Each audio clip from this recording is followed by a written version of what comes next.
자, 오늘은 제일 들레즈인데요. 들레즈는 지금 너무나 유명하죠. 아주 이 현대 철학계의 아주 지금은 물론 고인이 됐지만 바로 철학의 가장 핫한 인물로 지잭은 생전 인물로 유명하지만 지잭도 들레즈 연구를 많이 했고요. 아주 유명한 사람이기도 합니다. 한국에는 들레즈를 연구한 사람들이 한 4명 정도, 뭐 많은 사람이 있겠지만 유명한 사람 4명 정도 있는데요. 하나는 이진경이라는 분이 있죠. 그분은 본명이 아니죠. 본명은 박모라는 분인데, 본래 이것이 진짜 경제학이다 그래서 소위 말하는 한국 한창 80년대 운동권 중에 PD 그룹의, PD라고 하면 이제 계급 이론이죠. 민족 이론이기보다는 계급 모순에 근거한 PD 이론의 거의 창시자라고 할 수 있죠. NL 쪽 이론은 김영환인가요? 그분 강철 쓰셨던 분, 결국 변절한 사람. 그게 이제 김영환이 그쪽에 큰 두뇌였다, 브레인이었다면 이쪽 이진경, 이것이 진짜 경제학이다라는 그분이 이제 지금 들레즈 연구를 많이 하고 있고요. 그분이 들레즈 연구를 한다는 뜻은 뭐냐면 그만큼 이제 좌파들에게도 들레즈는 상당히 인기 있는 학자다. 그렇게 볼 수가 있죠. 또 하나는 이제 이정우라고 하는 분입니다. 이진경이라고 하는 분은 현재 서울산업대학 교수로 나와 있던데요. 산업대학이 예전에는 지금 서울시립대학, 서울시에서 운영하는 서울시립대학의 예전 명칭이 서울산업대학이었는데요. 지금 서울산업대학은 뭐 시립이거나 이렇게 공공기관에서 운영하는 학교가 아니라 아마 사립대학으로 알고 있고 그렇게 뭐 썩 유명한 학교는 아닌 걸로 알고 있습니다. 서울산업대학이 시립대로 바뀌면서 그 이름이 비니까 이제 그 이름을 쓴 것 같고요. 이 말은 그렇게 항상 제야학자들이 강단을 잘 못 찾는다는 얘기죠. 그래서 이분은 수유너머라고 하는 유명한 한국의 인문사회과 학술 공동체가 있었어요. 왜 수유너머냐면 수유리 쪽이 그런 방을 구하기가 싸거든. 연구실 구하고 연구공간 구하기가. 제가 86년인가 87년에 종교문화연구원이라고 하는 연구원을 넷이서 만들었어요. 근데 그게 지금도 지속은 되고 있어요. 근데 그때도 아직도 기억나는 게 방구하러 그때만 해도 홍대 쪽이 굉장히 쌀 때였어요. 홍대 쪽이고 뭐 구경 막 구하다 결국 서강대 밑에 있는 어느 노고산 언덕에, 와우산 언덕에 그야말로 조그만 사무실을 하나 구했던 기억이 나는데요. 어쨌든 그 당시 항상 80년대 후반에 학술운동이 많아졌을 때 수유너머 같은 것들도 나왔죠. 그래서 공간 이름도 우리만 해도 이 학술운동 초창기니까 제가 만든 공동체만 해도 이름이 좀 촌스러웠죠. 종교문화연구원. 그런데 그 다음은 뭐 수유너머, 무슨 대한학교 뭐 이런 식으로 이름들이 많이 세련됐고요. 이진경 씨는 그걸 하고 있고, 그 다음 이정우라는 분이 있습니다. 이정우라는 분이 가장 또 유명한 또 들레즈 연구가이기도 하죠. 이분은 또 다른 학술 공동체를 하고 있고, 학교에 티칭자분 없는 걸로 알고 있습니다. 그 다음 이제 김재인이라는 분이 있고요. 다 이제 서울대 출신들이죠. 워낙 들레즈가 어려워서 그런지 몰라도. 김재인이란 분은 원래는 서울대 철학과를 나오고 논술 강사로 강남에서 이름을 날리던 분이었습니다. 근데 돈을 벌만큼 벌어서 그런지 어느 날 들레즈에 빠져갖고 이제 귀농해가지고 낙향해서 그야말로 제야 철학자로 하고 있고요. 그러니까 이분들이 들레즈가 왜 제가 이분들을 다 소개하냐면 들레즈가 그만큼 어려워요. 그러니까 지금 이분들끼리도 뭐 좌담의 거 다 틀려. 들레즈 해석이. 그리고 이제 또 마지막으로 이제 뭐 이진경 씨도 물론 서울산업대학 교수긴 하지만 마지막으로 이제 주류대학 교수를 하고 있는 분이 서동욱이라고 하는 분인데요. 이분은 이제 서강대학교 철학과 교수로 있고요. 이분은 루뱅이라고 벨지움 루뱅에 있는 루뱅대학이라고 굉장히 유명한 학교죠. 저도 거기서 1년 동안 놀다 왔는데요. 공부는 안 하고. 루벤 대학에서 이제 들레즈로 박사를 따서 현재 이제 그야말로 메이저 대학에서 강단을 시키고 있는 분은 이 서교수밖에 없고 4명이 있고요. 들레즈의 가장 큰 이론 중에 하나는 노마디즘인데요. 유목민주의라고도 하고요. 조금 이따 노마디즘 자주 설명하겠지만 그 4명에 있는데 그 중에 또 그 4명에 속하지 않는 천규석이라고 하는 분이 있습니다. 이분은 농민운동 하는 분들에게는 많이 알려진 분인데요. 1938년생입니다. 상당히 할아버지죠.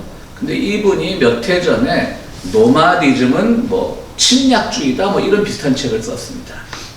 그러니까 일종의 들레즈 연구서인 셈이죠.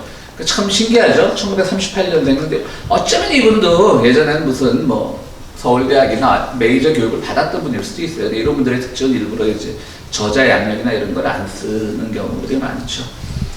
그런데 이분이 그냥 이 4명의 주 둘레즈 연구가들에 의해서 완전히 무시당하는 게 아니라 또 이분도 한때는 그 노마디즘을 왜 침략주의라고 보느냐에 대해서 그분이 워낙 유명한 녹색평론에 관여도 하고 있기 때문에 워낙 유명한 농민운동가이기 때문에 어이구 허복쌤 기다렸습니다. 보고 싶어집니다. 자, 그래서 이제 그 이분도 이 4분이 좌담할 때 그 들레즈의 그 노마디즘을 과연 침략으로 볼 것이냐, 그것도 저희가 한번 나중에 설명을 하겠습니다.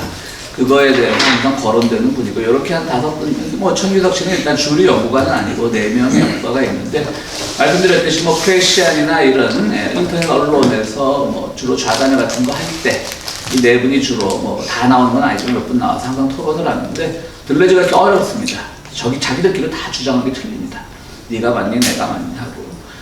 그리고 이제 들레즈를 그래서 이제 많은 분들이 연구하고 있지만 가장 지금 핫하고 현대 사회를 분석하는데 가장 뛰어난 사람이고요. 지적이 조금 더 이렇게 대중적이라고 한다면 들레즈는 지금 고인이 됐기도 하지만 현재 활동을 안 하기 때문에 하지만 고인이어서 어쨌든 좀 아카데미 쪽에서는 지적보다는 지금 들레즈가 더 훨씬 많이 연구되고 있고, 지적도 사실 들레즈의 영향권 아래에 있죠. 이 영화 같은 것들을 처음으로 대중 철학의 분야로 끌고 나온 사람은 사실 들레즈입니다.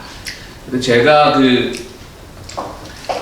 7년 전에도 한 8년 전에 영화 평론집을 냈을 때 그 표지가 있었는데요. 표지가 좀 집사람이랑 표지가 너무 촌스럽다 했는데 우연히 한 몇 회 지나서 들레즈 온 시네마인가 뭐 그런 책을 보니까 그 책 표지랑 똑같더라고요. 그래서 야, 출판사 그 책 표지를 표절했구나 느끼겠더라고. 근데 이제 그 들레즈 같은 영화책도 많이 썼고 영화에 대한 이론도 해박하고 그런 데 유명합니다. 들레즈는 또 개인적으로 굉장히 슬픔이 있는데 지난 시간에 우리가 알티세르 할 때 알티세르는 뭐라고 그랬죠? 엄마의 완전 헬리콥터맘, 타이거맘 때문에 그의 사상이 완전히 왜곡이 됐고 결혼한 아내까지도 에서부터도 자기 엄마의 모습이 자꾸 보이니까 아내와도 행복하지 않았고 결국은 아내를 뭐 마사지 해준다고 그러고 목졸라 죽이는 그런 비극이 있었고요. 들레즈는 또 어떤 가족적인 비극이 있냐면 비극이라고는 할 수 없는데 여기 반대로 그 엄마가 형을, 그러니까 알티세르의 엄마가 본래 좋아했던 사람이 자기의 1차 대전 중에 죽은 작은 아버지였죠. 그러다 어쩌다가 자기 동생이 죽은 형하고 결혼을 하게 됐는데 평생 그 죽은 본래 자기의 첫 연인을 알티세르의 엄마는 잊지 못했던 거죠. 그래서 알티세르의 이름도 퍼스트 네임도 루이라고 지었습니다. 루이가 뭐냐면 그 자기 현재 남편의 동생이었거든요. 전사한, 1차 대전 중에 전사한. 그래서 그 엄마가 계속 알티세르에게 자기가 사랑했던 첫사랑의 남자를 계속 투영시키면서 그게 너무 알티세르를 힘들게 했는데 들레즈는 반대로 또 그 형에 대해서 엄마가 동양 사람들도 아닌데 한국 사람들도 아닌데 프랑스 사람들도 그런 게 있나 봐요. 형에 대한 기대가 너무 컸던 거예요. 오히려 형만 오냐오냐 했던 거예요. 그 동생은 항상 무지하고 아버지는 이공계통에 무슨 공부를 하신 분인데 들레즈의 아버지는 조금 수학 같은 거 가르치다가 뭐 들레즈의 회고에 의하면 한 4분만 넘어가면 화를 낸다는 거예요. 이것도 이해 못해. 네 형 같았으니 이거 다 이해하고 있다고. 그러고 뭐 하여튼 그러고 계속해서 형과 비교되고 얘는 지진아였던 거예요. 완전 형에 비하면. 근데 형은 또 2차 대전 중에 죽었어요. 그런데 이제 이 사람도 형에 대한 그런 굉장히 분노가 있고 열등의식이 있는 거죠. 그런데 얘를, 그러니까 집에 돈 좀 있었나 봐요. 그러니까 들레즈를 어느 기숙 고등학교에 넣어놓고 엄마 아버지는 그냥 독일인가 프랑스인가 독일이겠지. 독일인가 스위스로 그냥 이사가 버렸어요. 아들만 버리고 학비는 보냈겠지 물론 기숙학교니까. 근데 들레즈가 이제 회고에 의하면 그때 제가 처음으로 가족 엄마 아버지로도 자유로움을 느끼고 공부하기 시작했다. 뭐 이런 말을 하고요. 그래서 그때부터 이제 늦게나마 이제 공부를 시작하게 됐던 것이죠. 그래서 폴 트루니에라고 하는 그 프랑스의 유명한 소설가가 있습니다. 저도 뭐 폴 트루니에 소설은 안 읽어. 미셸 트루니에 참. 폴 트루니에는 기독교 계통에서 이제 많이 읽히는 스위스의 정신과 의사인데요. 기독교와 그런 정신의학을 많이 비교한 그 사람 이름이 폴 트루니에고 미셸 트루니에는 프랑스의 소설가인데요. 제가 그 사람의 소설은 한 번도 안 읽어봤습니다만 미셸 트루니에가 분명히 미셸 트루니에 책을 읽은 기억이 나서 막 뒤져봤더니 이런 책이 있더라고요. 소크라테스와 헤르만헤세의 점심이라고 해서 이걸 알라딘에 찾아보니까 이제 지금도 나오곤 있어요. 책 제목은 바뀌었더라고요. 뭐 이건 약간의 스피드라고 하기보다는 뭐 좀 재밌는 애, 동물과 식물 이런 간단한 단편이 아니라 단상들을 내려고 하는데 굉장히 재밌어요. 근데 이제 미셸 트루니에하고 특별히 아주 친했고요. 그러니까 이제 미셸 트루니에와 들루지가 아주 학교 때 명문고등학교도 다닌 거죠. 명문고등학교, 명문대학교 다니고 이제 친해서 둘이 아주 그 우정을 나눴고요. 또 주변에는 미셸 트루니에 회고에 따르면 이 들루에즈가 그 사르트르의 존재와 무라고 하는 그 유명한 책을 프랑스어판으로 한 770페이지 되는 책이라고 합니다. 들루에즈가 그걸 다 외웠다고 합니다. 고등학교 때. 770페이지 사르트르한테 반해서. 그래갖고 이제 트루니의 그 회고에 의하면 우리는 뭐 점심시간이 되면 맨날 사르트르에 대해서 토론을 하고 뭐 왜 한동안 인터넷에 그런 거 돌았잖아요. 뭐 프랑스의 뭐 고등학생들의 뭐 대입 입학 시험 뭐 예문 뭐 그런 한동안 페이스북에 돌았었어요. 완전히 뭐 우리도 다 못할 것들이죠. 뭐 철학적인 질문들 던지고 그 정도니까 이제 프랑스가 그런 것이 발전했으니까 거기서 이제 굉장히 둘이서 이제 우정, 깊은 학문적인 우정을 나눴고요. 또 명문고등학교다 보니까 25년생이니까 이분이 45년, 20살, 고등학교 다닐 때쯤 한창 레지스탕스 이런 사람들의 얘기를 많이 들었겠죠. 그런데 그는 레지스탕스 운동에 전혀 개입하지 않았고, 친구들은 막 거기 몰래 소년병으로 참전하고 그래서 비겁하다고 이제 욕을 먹으면서도 이제 현실을 외면하고 그런 것 때문에 들레즈가 많이 비판을 받는데 나중에 들레즈가 또 회고합니다. 왜 그랬느냐라고 했더니 자기 철학이 너무 좋았다는 거지. 우리 민족의 현실도 한 푼도 다 내가 외면하는 바는 아니지만 철학이 너무 좋았다라고 하는 거고 그가 만약 철학에 대해서 많은 공을 쌓고 많은 그 영향을 끼쳤지만 그런 비겁함들도 때로는 그의 철학적인 사상이 정립하는 데 많은 영향을 미치지 않았을까. 일단 국가주의 같은 것들 굉장히 배척하고 있고요. 그 다음에 뭐 노마디즘, 그래서 어느 한나에 안주하지 않고 계속 탈영토화, 나중에 또 자세히 하겠지만 어떤 지역에 있으면 이제 영토가 있는 거죠. 그러니까 그게 현대로 말하면 국가가 되는 거죠. 그 국가가 꼭 영토가 아니라 개념화가 될 수도 있고 어떤 사건일 수도 있는데 거기서부터 벗어나는 게 탈영토화예요. 벗어나는 거.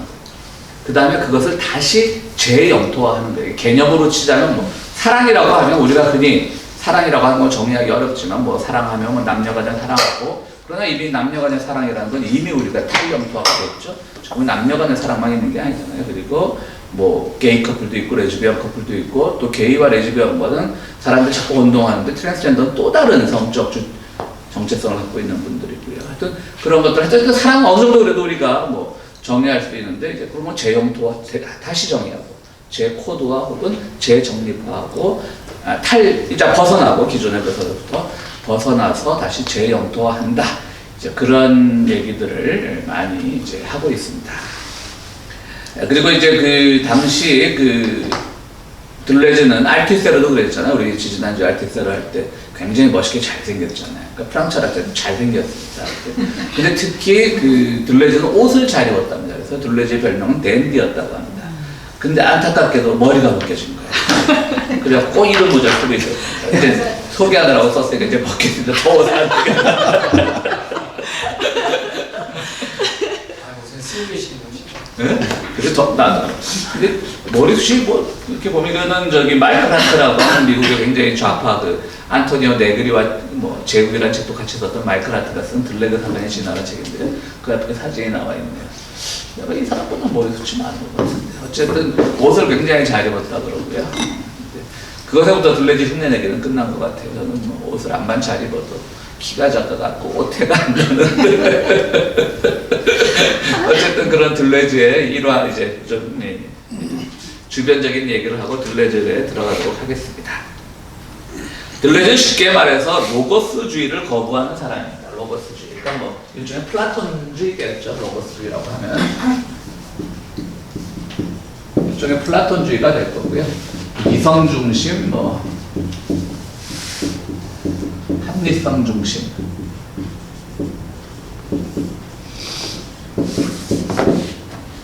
목사님 사진 좀 찍어 오셨어요?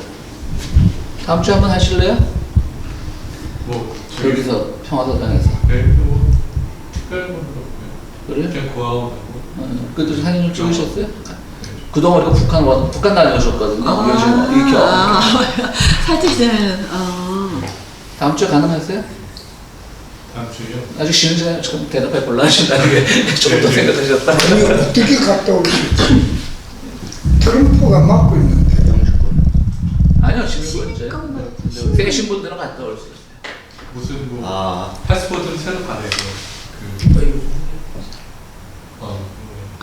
난 대신 그래, 목사님이라 지 누구라고 말 안 했습니다. 제가. 그러니까 우리 저만 나오면 괜찮습니다. 예. 예, 하여튼 뭐 나중에 쉬는 시간 이 카메라 꺼지면 얘기하도록 하고요.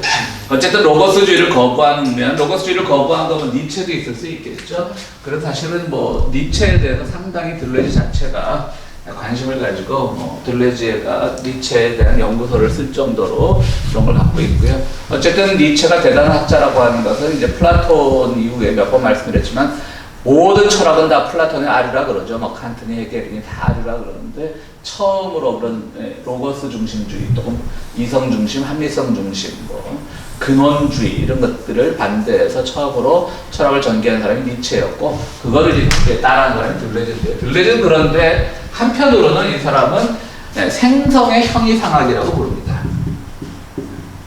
생성, 뭔가 만들어내는 거죠. 생성의 형이상학. 이게 무슨 말이냐면요.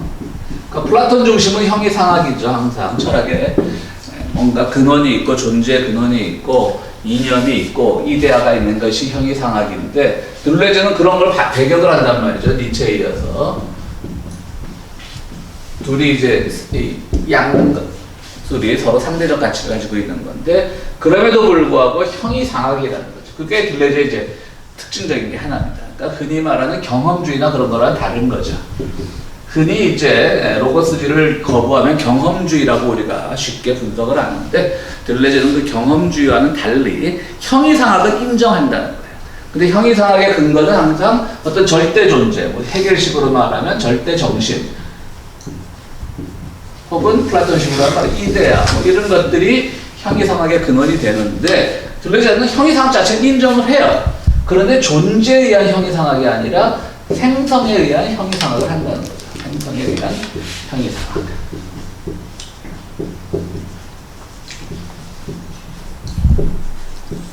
생성에 의한 형이상학을 하고요. 그래 생성이라고 하면 뭐가 생성이 되느냐? 소위 말하는 차이와 반복에 의해서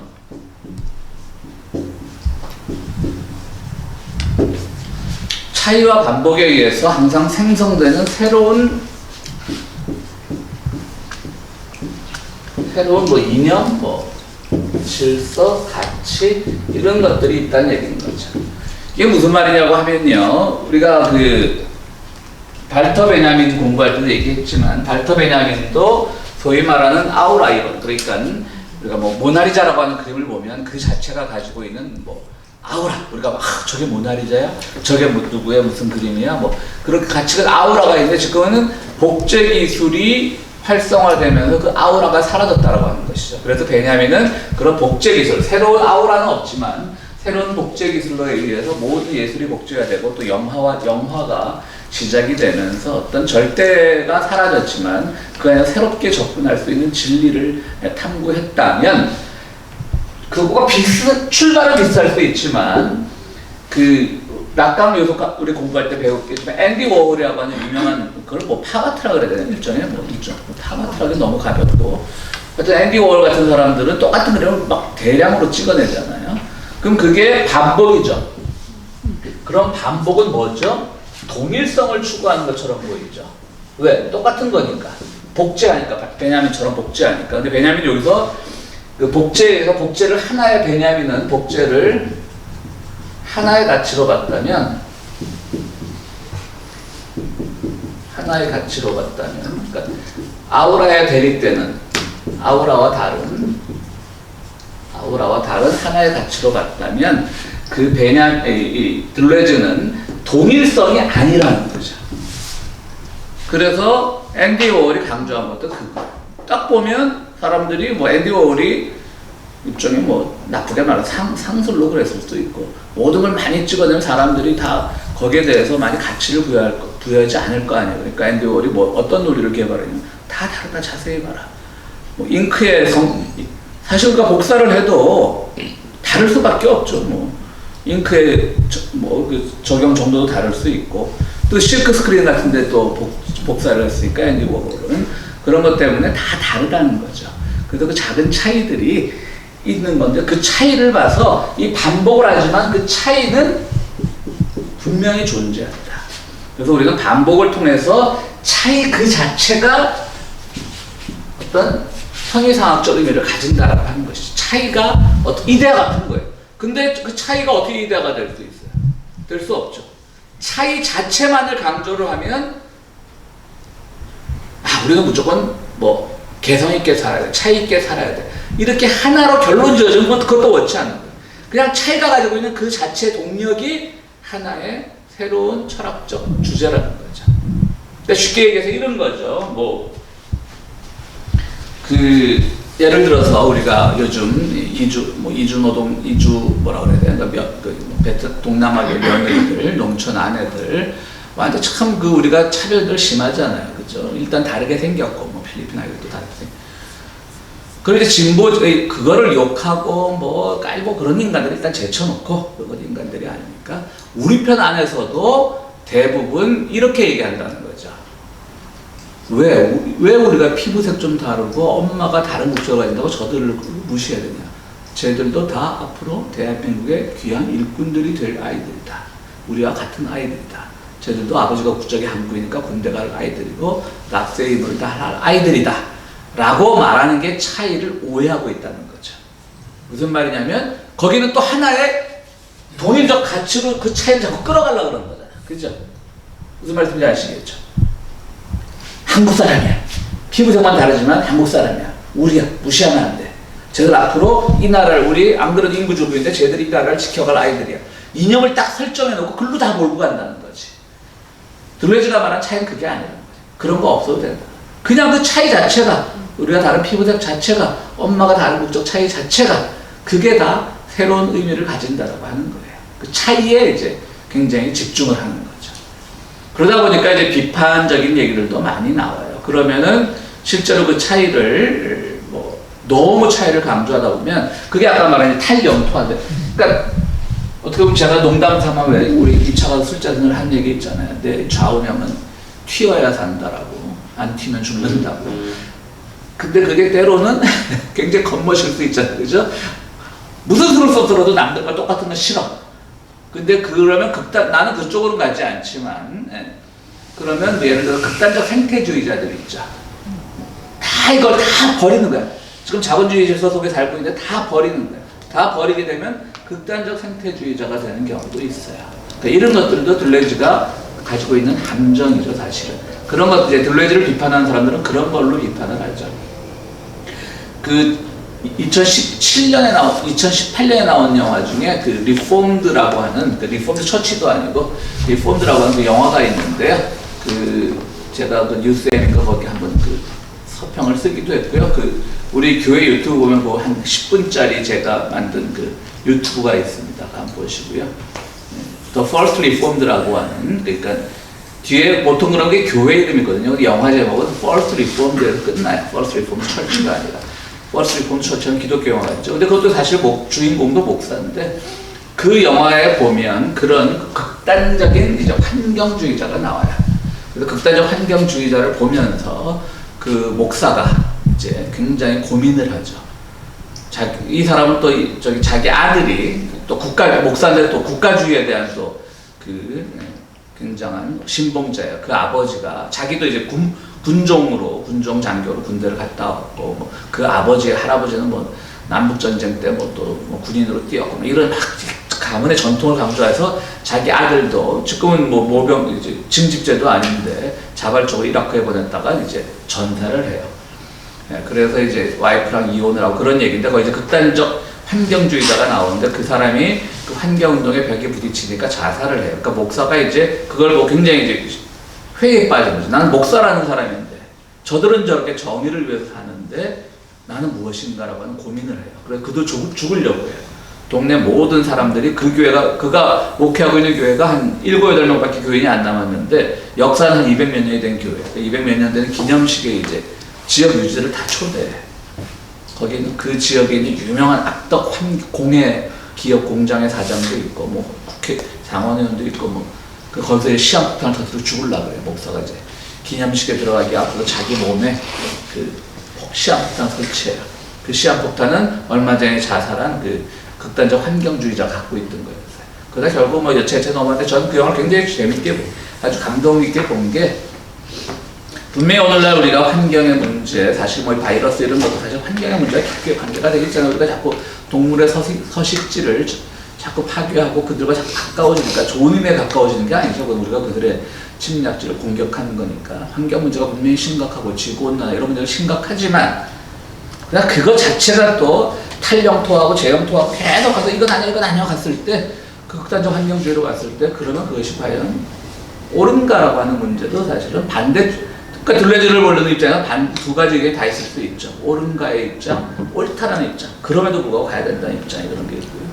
또 한편의 영화는 그것도 제가 한번 얘기했어요. 말씀드렸었는데 엘르라고 하는 한 3년 된 프랑스 영화가 있죠. 엘르라고 하는. 저는 이때까지 제가 본 영화 중에 엘르가 최고의 그 페미니즘 영화라고 봅니다. 전통적인 페미니즘 질서에서 보면 현재 파는 페미니즘 질서에서 전혀 안티 페미니즘 같은 영화였죠. 그래서 보셨구나 그 영화. 지금 제가 페미니즘 영화를 했는데 비웃는 표정을 찍는데 아 그런 거 절대로 비웃는 거 아닙니다. 비웃는 거 아니고 졸로 보는 거예요? 보셨어요 근데? 아니요 안 봐요. 그냥 평만 봐요. 그러니까 거기서는 흔히 이제 강간당하는 여자가 일상적으로 보여줄 수 있는 그 태도를 보이질 않아요. 자기가 직접 복수해 놨어요. 근데 뭐 슬퍼하거나 그러지도 않아요.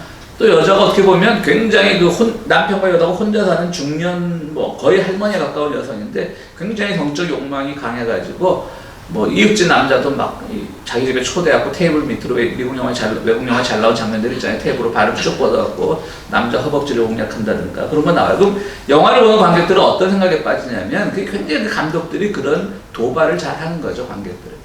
아, 저 여자 근데 속된 말로 강간당해도 싸네. 저렇게 밝힌 여자니까 이런 식의 계속 감독이 도발을 하죠.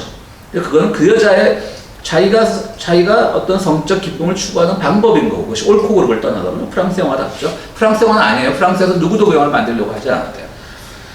무대는 프랑스인데 배우들은 다 영어하고 미국 배우들입니다. 배경도 프랑스인데 도시도. 하여튼 그래서 자기 만약 그렇지만 자기가 원치 않는 강간을 당했을 때는 복수를 해야 되는 거죠. 그래서 자기 나름대로 복수를 하는 거죠. 그래서 저는 그 영화 굉장히 아주 페미니즘의 새로운 가치를 열어주는 영화라고 생각을 하는데 근데 지금 한국 사회에서도 또 우리가 물론 한국 사회가 가지고 있는 여러 가지 여성 차별적인 게 아직도 여전히 많지만 최근 몇 년 동안 보여진 그런 페미니즘 운동은 좀 모순이 있지 않나 너무 가는 게 아닌가 이런 생각들은 해보게 돼요. 사실은 뭐 우리 여성분들 좀 섭섭하실지 몰라도 제 생각입니다. 그냥 뭐 페미니즘 운동에 하시고 싶은 말씀 있으세요? 아닙니다. 무슨 얘기인고 하면 그 얼마 전에 왜 작년인가요? 이수역 사건을 보면서 이수역 사건이 뭔지 알죠? 지하철 이수역 근처에 있는 어느 술집에서 남자 여자가 각각의 남자와 각각의 여자들이 술을 먹다가 시비를 붙었는데 남자들이 그 여자들을 이제 무차별적으로 두드려 팼어요. 그 남자가 나쁜 놈이죠. 근데 나중에 보니까 여자들이 먼저 시비를 걸었어요. 여자들이 무슨 그날 기분 안 좋은 일이 있었는지 뭐 성적 농담까지도 했고 너 같은 자식은 뭐 고추가 거시기만 하지 마 이런 농담도 하고 막. 그러니까 이제 확 여론이 바뀌었지. 여자가 잘못했다고. 근데 저는 거기서 새로운 걸 봤습니다. 물론 여자가 잘못했습니다. 그런데 술집에서 남자들끼리 시비가 붙으면 남자들이 사실은 상당히 비겁합니다. 상대방이 나보다 싸움을 잘할 것 같으면 시비 잘할 겁니다. 등치가 크거나. 그죠? 그러니까 그들이 분노한 건 이해가 되지만 여자를 향해서 폭력을 휘두른 것 자체는 상대방이 여자였기 때문에 폭력을 휘두른 거예요. 남자들끼리 술 먹다 그런 모욕을 당해도 그렇게 싸움이 커지지는 않아요. 그러니까 그런 것들은 여자를 짚고 넘어가야 되거든요. 근데 언론이 뭐 그걸 안 짚어주더라고. 그러니까 여론이 바뀌어 여자들이 먼저 시비 걸어서 문제를 제기했다 그래갖고 뭐 그게 결국 뭐 쌍방과실로 뭐 위안해야 됐는데 나는 때렸다는데 분명히 문제 제기는 문제들을 익혔지 여자가. 자기들이 먼저 성적인 비하를 했고 그런데 이제 그 남자들의 폭력을 휘둘렀다는 것 자체는 화나서 폭력을 단순히 화가 나서 욱해서 저지른 폭력이 아니라는 거지. 상대방이 여성이기 때문에 그 폭력이 더 자신이 있었다는 거지. 사실 남자 아시죠? 두 분 여자분들 말씀 안 들은 남자 상당히 비겁합니다. 저도 대학 다닐 때 좀 많이 싸워봤는데요. 한번 술 취해도 가만하지 않습니다. 이게 다 술 취해서 그래서 뭐 실수했다가 다 거짓말입니다. 술 취해 싸운 척 상대방이 숫자가 많구나 그러면 살짝 이렇게 뭐 말로 합시다 이러고 이러고 그러니까 그러니까 이 페미니즘 문제나 이런 것들도 우리가 많이 이제 새롭게 접근하는 것이 필요하지 않나. 여자를 무조건 피해자로 보기보다는 우리 사회가 갖고 있는 그런 것도 보고요. 82년생 김지영도 보면 상당히 요새 유튜브에 굉장히 영화 리뷰어들이 뛰어난 젊은 친구들이 많거든요. 보면 아주 대립적이더라고요. 누구는 아주 막 쓰레기 영화라고 본 경우도 있고, 누구는 그래도 한국의 현실을 잘 봤다는 것도 있고, 뭐 그런 것도 저희 보기에 따라서 저는 그럼에도 불구하고 그런 영화가 우리에게 던져주는 메시지는 분명히 묵직했고 한 번쯤 우리를 돌아보게 만든 것이고 그 과정에서 이제 그럼 남자들의 역차별이나 이런 것들을 우리가 어떻게 볼 것인가 라고 하는 그런 것들도 우리가 한 번쯤은 생각해 봐야 되겠지만 아직은 분명히 한국 사회에서 여성들이 당하는 고통이나 피해 이런 것들이 큰 건 사실이지만 그렇다고 해서 그게 정형화된 차이와 반복의 과정을 거치지 않는 정형화된 페미니즘 운동을 하는 건 분명히 문제가 있다. 저는 이렇게 말씀을 드리고 싶습니다. 목사님, 예. 조금 전에 여성들이 위력에 의한 폭력을 당했는데 여성들이 행한 거는 언어의 폭력이잖아요. 그렇죠. 법률적으로는 인격의 폭력, 언어의 폭력도 물리적 폭력에 상응하지는 않지만은 거의 버금가는 거란 말이야. 내가 언어로 폭력을 가했을 때 이 사람은 자동적으로 물리적 위력에 의한 폭력이 오게 돼 있는 거란 말이야.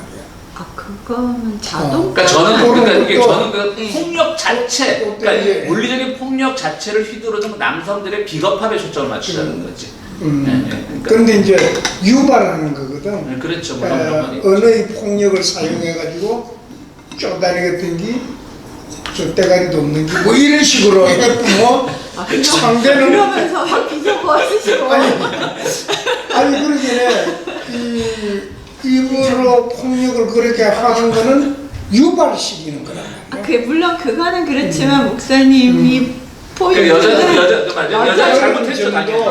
당연히 잘못. 그런 점도 그렇다고 그래서 폭력을 휘두르는 건 고려를 아니잖아요. 그렇지. 남성들끼리는 그렇게 폭력. 근데 포인트는 여자기 상대가 여자기 때문에 쉽게 이렇게 말로 안 되니까 물리적으로 나는 남자들끼리는 페미니스트인데 안 그래요. 원래 옛날부터 페미니스트예요.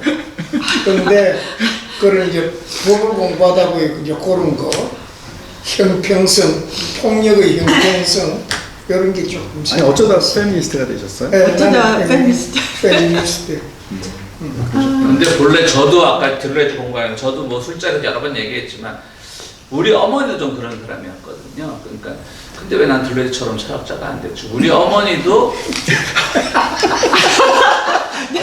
형님은 또 꺼내서 아니 얘기 들었잖아요 술자리. 그러네요. 그 당시 어머니들이 사실 거의 그러지 않으셨나? 되게 첫째에 대해서 많은 뭐 그런 것도 있죠. 근데 뭐 우리 제일 위가 누나인데 그 옛날에 누나가 51년생이니까 나보다 7살이 많은데 형은 53년생이고 누나를 그 당시 51년생 물론 뭐 그 당시에도 여대에다 음대가 있고 그랬지만 그 당시에 그 뭐 넉넉치 않은 집에서 음대를 시키려고 했을 때 굉장히 뭐 집에서 그런 것들을 세련된 사람들이라고 봤는데 아마도 그거는 약간 이 알티세르족하고 이 들레즈 알티세르의 엄마하고 들레즈 엄마하고 막 복합돼 있죠 이런 거는. 자기 남편에 대한 실망감을 그냥 큰 아들에 대한 기대로 작은 아들이 아니라. 근데 목사님이 철학을 너무 많이 공부하셔가지고 이런 걸만 거기다 자기 대입 설명을 억지로 대입을 하시니까 난 내가 누군지 모르고 어쩔 땐 지색이고 어쩔 땐 들레지고 아까 막 모자 쓰고 막 나 들레지야. 그건 한번 그건 한번 저거라 한번 해본 거고. 선생님 그 방포 있잖아요. 네? 방포도 형이 네. 엄마가 이랬었잖아요. 근데 형이 죽었잖아요. 네. 그래서 고우가 그에 대해서 항상 마음이 그렇게 그것도 그렇고. 이래 천재가 됐잖아요. 근데 나는 왜 천재가 안 돼? 형님이 안 들어가셔서. 그런가? 그런 생각을 가끔 해요 진짜. 만약에 정말 어떤 사고로 형이 안 돌아갔다면 내가 천재가 되는 게 아니라 그 원망과 그 저주는 더 쏟아졌을 것이라는 생각을 해요. 천재 아니시길 다행이에요. 그러니까. 이 뭐야?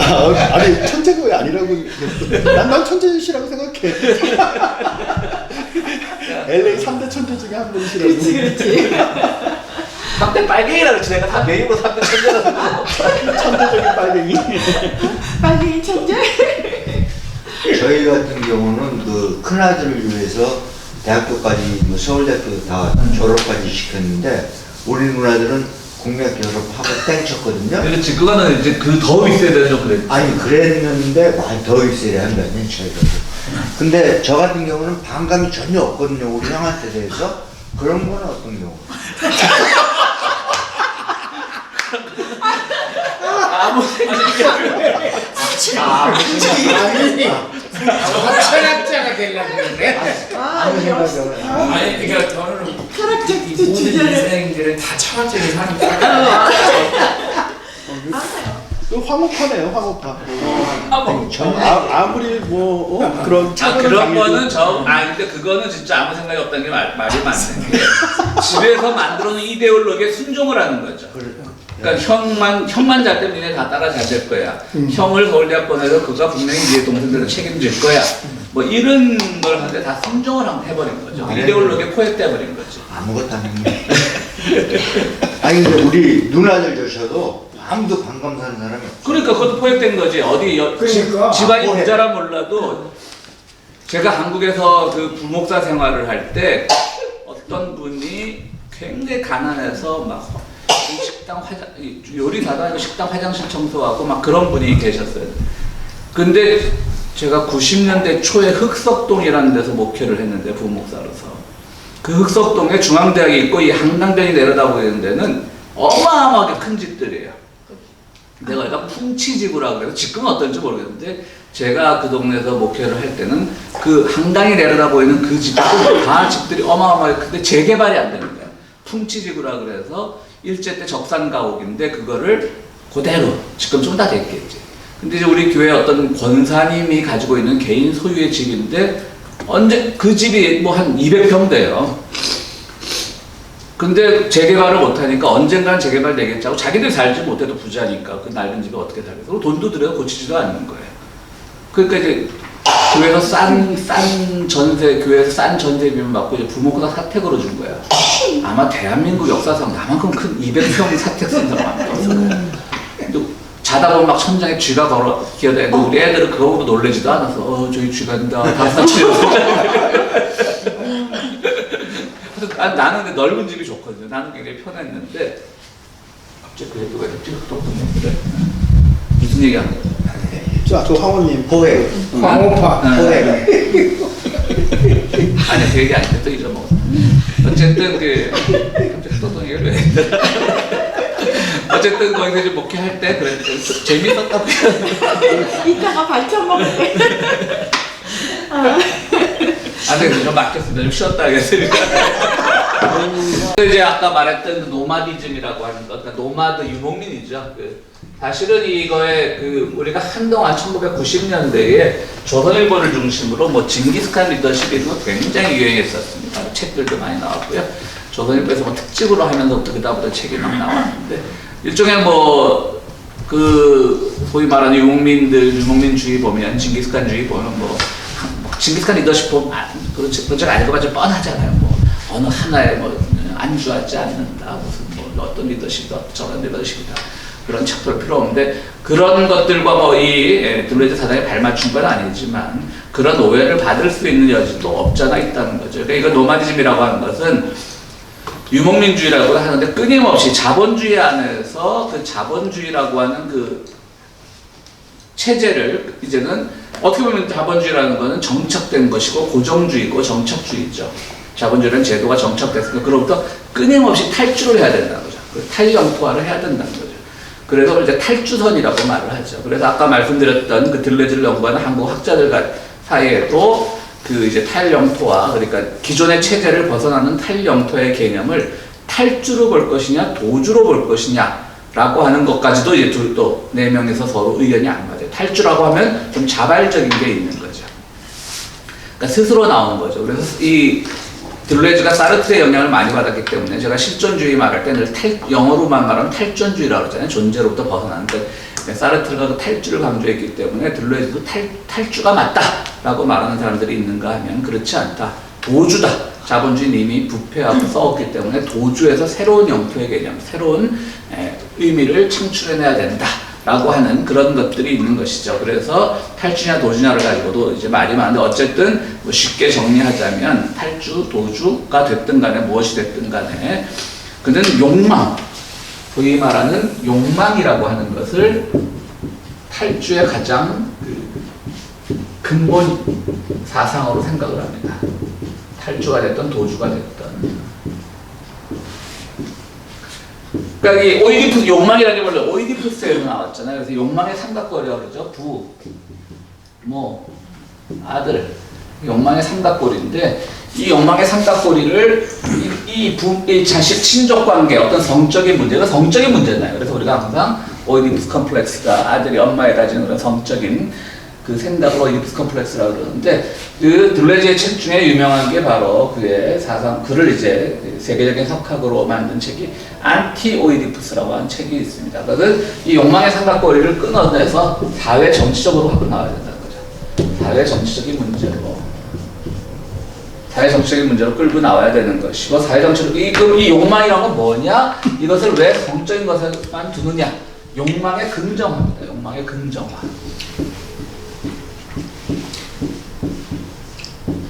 이것이 정신분석에서는 물론 낙관에 가서는 이 욕망이 긍정적으로 많이 인용되긴 했지만 프로이드에서는 많이 부정적이죠.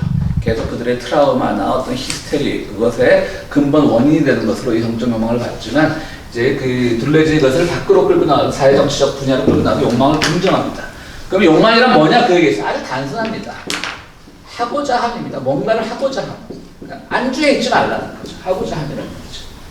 그래서 그 사실은 저도 뭐 들레즈의 그 원전 책들을 뭐 1000개의 고원이니 안티오이디푸스니 다 그냥 독파하려다 결국은 다 중간에 포기하고 이제 이런 강의할 때는 주로 해설서 중심으로 하는데 참 어렵습니다. 그렇지만 어쨌든 쉽게 해설서들로 해도 우리가 또 많이 이해가 되니까 하고자 합니다. 하고자 하는 그러니까 그 욕망을 긍정화해서 이 하고자 하면 뭐냐? 끊임없이 이제 생성을 해나가는 거죠. 변화를 통해서 생성을 해나가는 거죠. 변화를 하면 거의 차이가 생기게 되는 것이고 차이를 통해서 뭔가를 끊임없이 생성해 나가자라고 하는 것이죠. 이거는 지난번에 우리가 알투세르 말할 때도 비슷한 건데요. 지금 어쨌든 1917년대 볼셰비키 혁명이 일어날 때 당시와는 산업 구조도 많이 바뀌어 있죠. 그러니까 오늘날 볼셰비키로 다시 돌아간다는 건 어렵습니다. 물론 우리는 사회에 아직도 경제적 모순이 있고 많은 그런 빈부의 격차도 있고 또 신자유주의 위협도 있지만 그 모든 것을 볼셰비키 때로 가지고 간다는 것은 상당히 좀 어렵죠. 그래서 알투세르도 실제로는 굉장히 자기가 뭐 거의 칼막스를 짝사랑한다고 보아들 정도로 칼막스를 좋아했지만 프랑스의 많은 좌파 철학자들로부터는 혹은 공산당 당 조직, 프랑스에 있는 공산당 당 조직으로부터도 많은 비판을 받았던 게 끊임없이 그는 마르크스를 구원해내고 싶었던 거죠. 알투세르는. 그래서 자기 나름대로의 새로운 계급 모순이나 새로운 사회 모순을 보고 싶었던 것이고요. 그런 점에서는 둘레도 좀 비슷합니다. 그래서 지금은 어쨌든 자본에 의한 자본주의로부터 탈출해야 되는 것은 맞지만 자본에 의해서 모든 것들을 계급의 모순을 나누는 것은 큰 문제가 있다. 그렇기 때문에 그는 여러 가지 지금의 문제는 소수자 문제로 가야 된다. 어떻게 보면 노동도 기득권이라고 하는 거죠. 근데 실제로 프랑스 같은 경우에 노조는 엄청 세잖아요. 미국은 아니지만 프랑스 노조 같은 경우는 기득권이라고 할 수 있죠. 프랑스 노조는 실제로 기득권이 역사가 된 게 오래입니다. 이 둘레즈가 철학에 본격적으로 눈뜨기 시작하고 책을 쓰기 시작한 게 바로 그 유명한 프랑스의 68혁명 때인데, 그 68혁명 때 68세대들이 워낙 커가니까 항상 그러면 정치 세력들이 붙잖아요. 정치 세력이 붙게 되는데, 이제 우리도 이제 뭐 숟가락 하나 얹으려고 그러는 거죠. 68 자체는 이제 완전히 학생운동으로 시작을 했는데, 그리고 이제 시민운동으로 퍼져나가니까 뭐 프랑스 공산당이나 사회당에서 맨 처음에 그들과 협력을 하려고 했습니다. 그러니까 그들을 이제 뭐 협력이란 말은 너무 그렇고 뭐라고 얹혀가려고 그랬죠. 묻어가려고 그랬지만 나중에 다 빠지죠. 맞지 않는 거예요. 이들의 개념하고 컨셉하고 맞지 않는 거예요. 왜냐하면 그들은 여전히 구좌파라고 할 수 있는 거죠. 여전히 계급, 막시즘에 의지해서 새로운 계급 투쟁을 보고 싶고 그런 투쟁을 보고 싶은데 68세대는 아닌 거예요. 계급 문제도 물론 제기를 하지만 그들이 가장 문제 제기를 했던 거는 사회의 어떤 고정화된 개념에 대해서 반기를 들었던 거거든요. 그 들레즈 같은 사람도 거기서 많이 배운 거죠. 탈영토와 재영토를 배운 거죠. 그러니까 거기는 완전히 그들은 다 무너뜨리는 거예요. 그러니까 뭐 여러분들 제가 여러 번 말씀드렸지만 그 몽상가들이라고 하는 프랑스 영화가 있습니다. 그 몽상가들 영화 보면 굉장히 야한 영화인데요. 그 68혁명을 아주 적나라하게 보여준 영화죠. 그냥 아무 생각이 없는 거예요. 근데 그게 아무 생각이 없지만 실제로는 거기서 엄청난 에너지가 분출이 되는 거죠. 아무 생각 없으면서. 그런데 들레즈 영향을 받은 이 지젝 같은 사람도 그렇게 말을 합니다. 차라리 어설프게 뭘 하는 것보다 아무것도 안 하는 게 낫다. 이런 식의 얘기도 하죠. 지젝은. 좀 그것도 비겁한 얘기일 수 있는데. 어쨌든 그러면서 이제 구좌파 이런 것들이 68혁명에서 많이 쇠퇴를 하고 그때부터 이제 프랑스 공산당도 이제 쇠퇴를 하고 뭐 반드시 구좌파이기 때문에 쇠퇴를 했느냐 그건 또 아니겠죠. 뭐 일본 같은 경우도 적군파나 이런 것들이 너무 세게 나가다 보니까 일본도 공산당이나 이런 것들이 많이 괴멸이 됐던 것이고요. 지난번에 우리 일본 할 때 잠깐 얘기해드렸지만 그러니까 정답은 없는 겁니다. 그러니까 들레즈의 철학도 어떻게 보면 나쁘게 말하면 정답이 없는 겁니다. 끊임없이 그냥 변화하고 생성하고 그 생성의 가치를 존중하고 끊임없이 가야 되는데 그것이 니체가 말하는 회귀, 초월로의 회귀 그런 것들과 비슷하지만 니체를 우리가 잘못 이해하고 있다는 거지. 니체는 어떤 근원으로 돌아가자는 회귀를 말한 것이 아니라 끊임없이 그는 돌아가되 나선형으로 끊임없이 진행하는 돌아갈 듯하지만 진행하는 그 변화라고 하는 것은 니체처럼 회귀가 아니라 앞으로 나가는 것이다 라고 하는 니체가 회귀라는 용어는 썼지만 변화는 니체적으로 그런 탈 이데올로기화해서 그러니까 형이상학화해서 생성을 끊임없이 해나가면서 앞으로 나가는 거고 변화되는 것이다. 그런데 거기에는 그 끝 지점에 가서는 과연 무엇이 있을까라고 하는 것에 대해서는 또 고민이 시작된 거죠. 그러니까 페미니즘 문제도 그렇고 뭐 그 오늘날 종교 문제도 그렇고 신천지에서 보이는 종교 문제도 그렇고 지금 가장 시급한 문제는 이제 정의당의 문제죠. 정의당의 문제 한국에서. 그러니까 이제 그 우리가 그 소위 말하는 정의당은 계급 정당이란 말이죠. 그러니까 계속 말하는 PD와 NL을 구별해서 NL 쪽이 그 소위 말하는 그 지금 이석기로 대표되는 그런 그룹들이었었는데 그것이 이제 분당이 되면서 PD 그룹이 독립을 했는데 사실은 응집력은 NL 그룹이 세거든요. 그 지금 신천지의 그가 여러분 보셔서 알겠지만 호남 쪽이 제일 셉니다.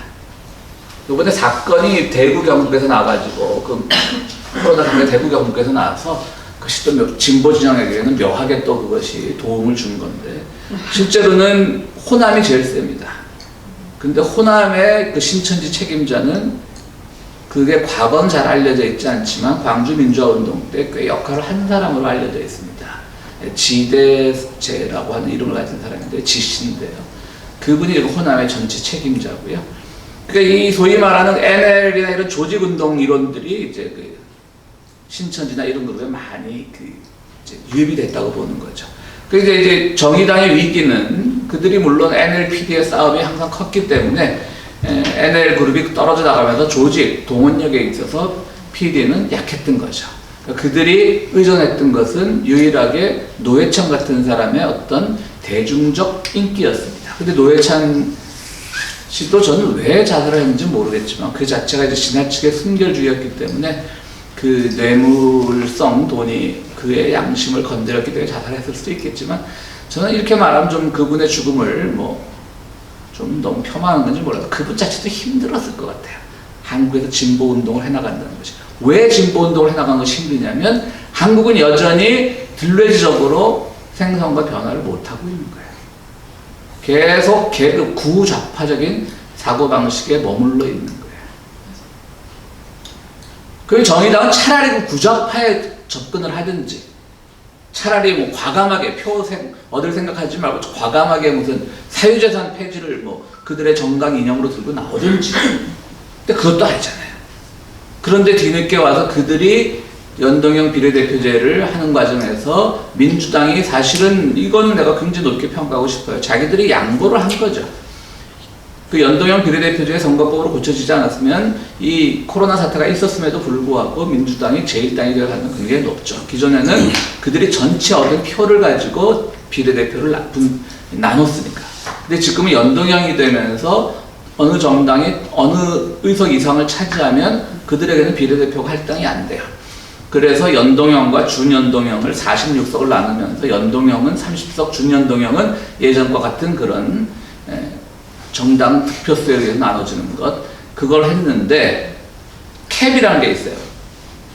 그 캡을 씌우는데 20석만 씌우자고 민주당이 그랬던 거예요. 그러면 이제 예전의 제도로는 26석을 가져가고 서로들 나눠가지고 새로운 제도는 정의당에 도움이 되니까 20석만 하자고 정의당은 지들이 30석을 다 먹을 줄 알았던 거지. 정말 철없는 사람들이지. 한 게 뭐 있는데.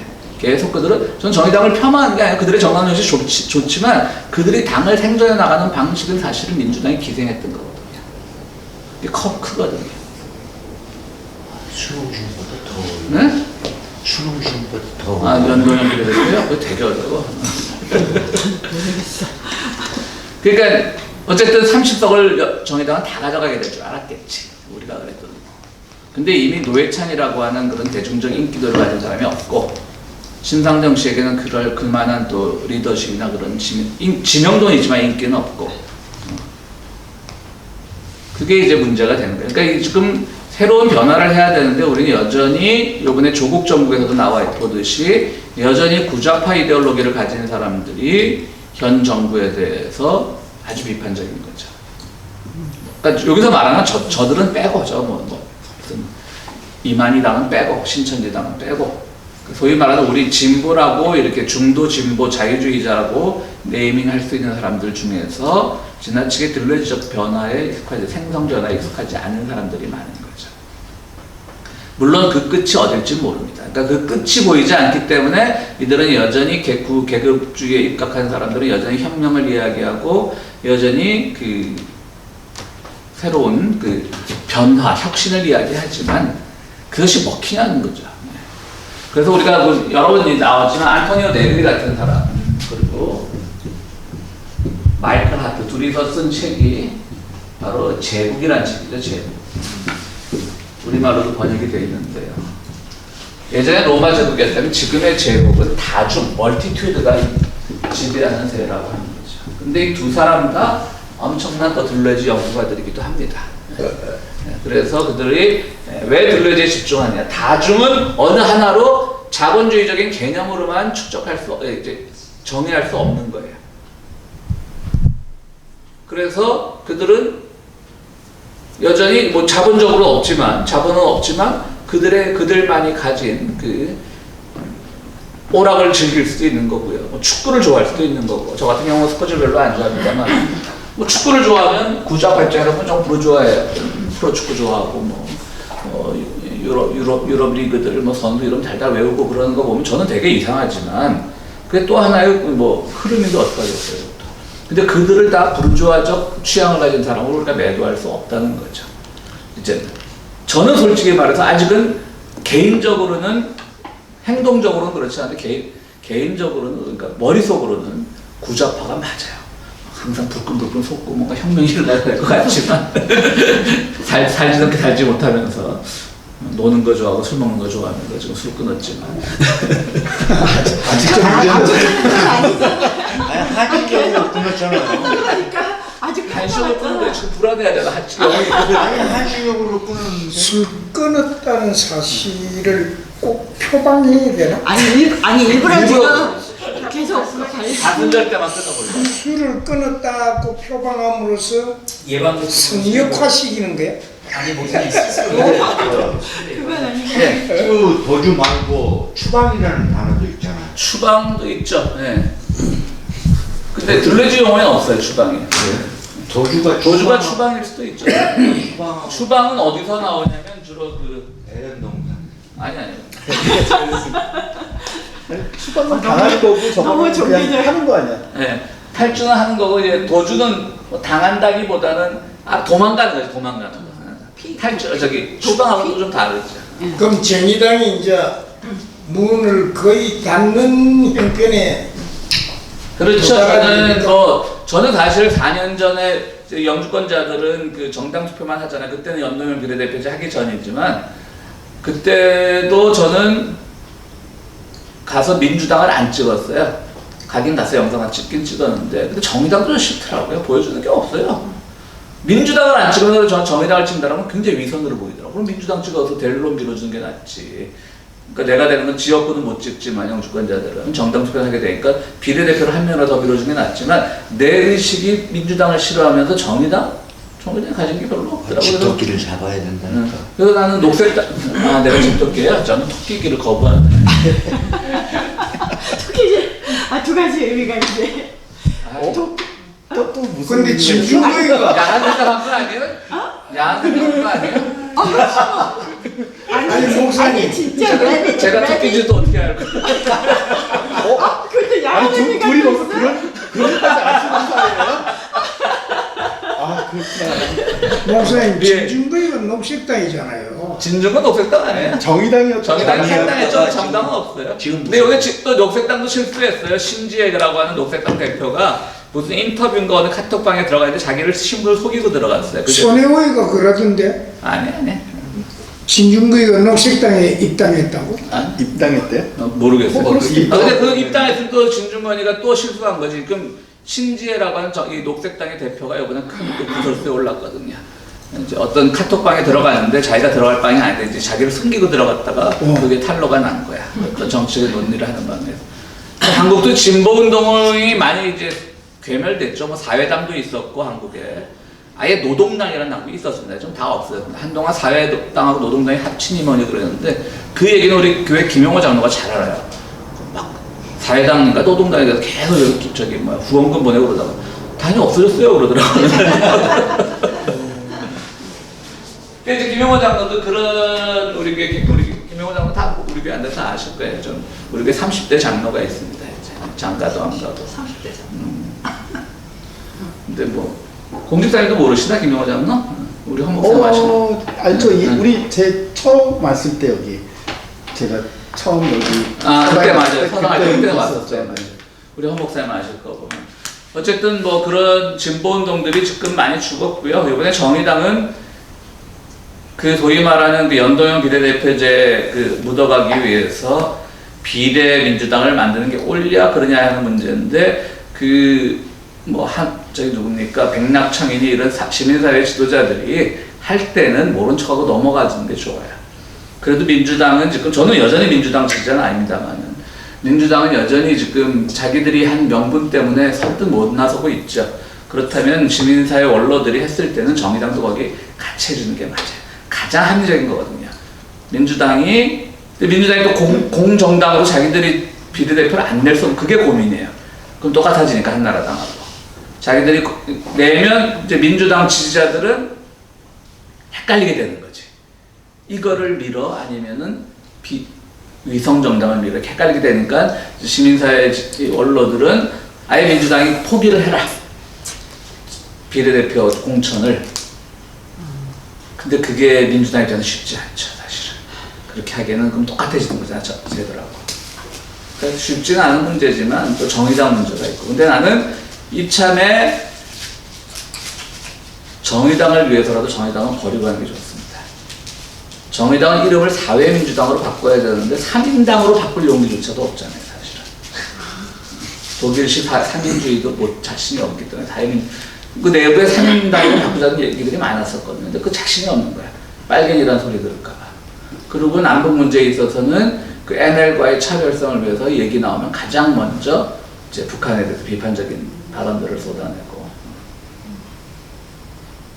그러니까 우리나라도 물론 언론 뭐 그거는 정권을 잡고 있는 쪽에서는 뭐 하는 수 없는 거겠지만 예를 들어서 뭐 가짜 뉴스가 될지언정 뭐 북한에 마스크를 줘서 우리가 쓸 게 없다 이런 거 나올 때 좀 더 과감하게 왔으면 좋겠어. 그래서 가짜 뉴스는 가짜 뉴스다라고 밝히고 근데 만약에 진짜 뉴스라도 북한에 마스크 주기 왜 문제냐 이렇게 좀 떳떳하게 나와야 되는데 아직은 국민 여론이 용납을 안 하는 거죠. 뭐 김여정이 남쪽을 욕했다. 우리가 그동안 북한을 조롱하고 희화화시킨 거 얼마나 많은데요. 온갖 개그의 소재가 되고 그랬는데. 그럼 우리도 많이 해왔다 좀 이러고 나왔으면 좋을 것 같은데 그게 좀 안 되고. 그러니까 그 문재인 정부가 가장 잘못한 건 한참 인기가 좋을 때 사실은 보안법을 폐기를 했어야 됐습니다. 그러면 좀 더 언론이 잘 보는 건데 보안법만 폐기하면 사실은 일단 한쪽의 비판은 잠재울 수 있습니다. 지금 이제 노동 쪽의 비판을 잠재우지 못하죠. 네, 뭐 이제 마사에서 기수가 한 분 돌아가신 거, 그다음에 삼성 근로자 한 분의 그 크레인 위에 있는 것 그런 것들이 아직 해결되지 않는데, 네. 좀 그러니까 들레즈가 그런 말을 했어요. 우리가 폭력적인 걸 경험하지 않으면 우리는 정치적이 될 수 없다, 진리에 다가갈 수 없다 이런 말을 하거든요. 그러니까 약간 이제 좌파 진영에서는 그런 것도 기대하고 있는 것 같아요. 그러니까 이제 구좌파 진영에서는 아예 정권이 바뀌어본들, 다수당이 바뀌어본들, 우리는 우리의 투쟁 의지가 더 강해진다는 것이. 이거 좀 애매하거든. 문재인 정부를 상대로 싸우기는 애매하거든. 동조자도 얻기 힘들고. 근데 그런 건 있어요. 저도 그래요, 사실은. 제가 다 아시다시피 우리가 박근혜 5년 동안 얼마나 제가 시국회의 하면서 여기 저는 그게 굉장히 자부심이 있는데 여기 시민사회 운동을 하나로 그냥 다 모으고 근데 이게 박근혜가 이제 막 간당간당 하니까 갑자기 뭐 너도 나도 나서더라고. 우린 다 빠졌지. 니들이 해라. 그러니까 이 친구들이 뭐 한 8월 13일부터 독립운동 부르더라고. 독립만세 부르더라고. 대한독립만세. 8월 15일부터는 하지 않겠습니다. 8월 13일부터. 근데 지금은 다 이 동네에 다 돼 있더라고요. 야, 이놈들 보면, 다시 한번 우리가 폭력과 암울의 시대가 오면, 난 그때 나서 그냥 좀 놀기나 하자. 그러고 있어요, 저는. 와야 돼. 응? 뭐라고요? 와야 돼. 와야 돼? 안 와도 돼. 와야 돼, 그럼 또 오해받아. 그럼 또 다 비겁하게 숨겠지. 편집 많이 해줄 것 같아요. 네? 아니 통편집 때 되는 거 아니야? 편집하고 나면 뭐 남어? 남을 게 뭐가 있겠어? 오늘 뭐 날씨도 않은데 별로. 그 옛날 그 모자 쓴 거 말고 코미디를 좀 쓴 거 말고. 모자 쓴 죄밖에 없는데. 옛날 그 서프라이즈 할 때 그랬었어요. 야 노무현 당선되면 우리 뭐 하고 노냐?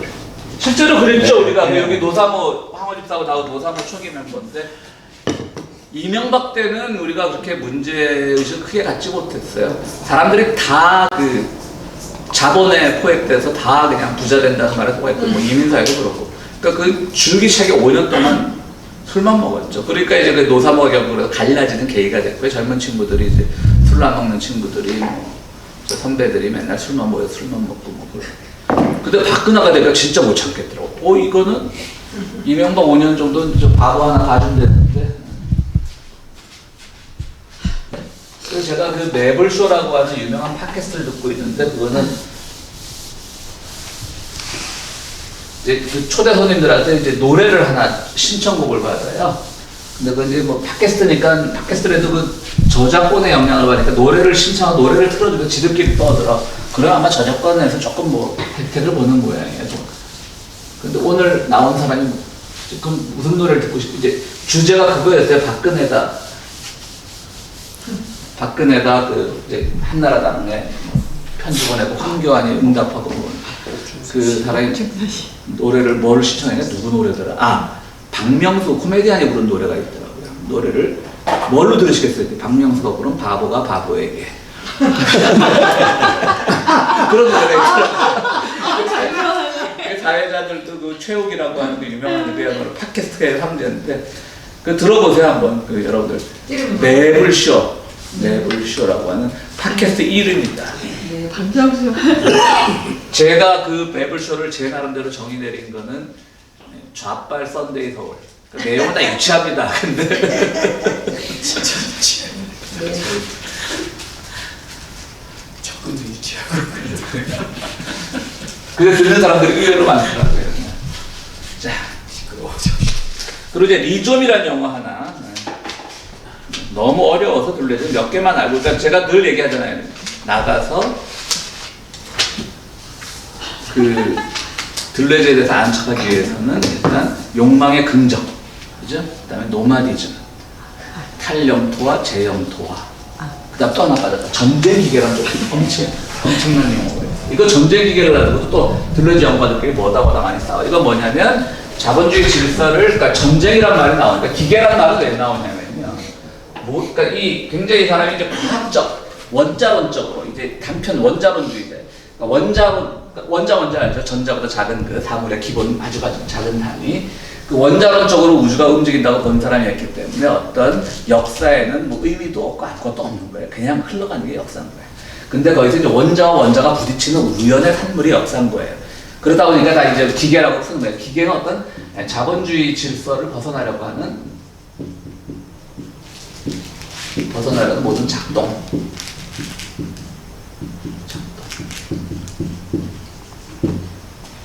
그 전쟁은 이제 뭐 전쟁이에요. 그러니까 전쟁 기계라고 하는 말은 어떤 형태가 되었든 간에 그 자본주의 질서 혹은 국가주의야, 국가도 해체하길 바라는 사람이니까. 제가 아까 말씀드렸던 국가에 대한 그 해체, 물론 현대 철학이 다 국가에 대해서 부정적으로 보고, 사실은 성경도 국가에 대해서 굉장히 부정적입니다. 성경에 보면 뭐 민족도 패하고 나라도 패하고 그런 말 나오거든요. 뭐 종교라는 게 사실 그렇죠. 어떤 국가주의에 포획되는 건 안 되죠.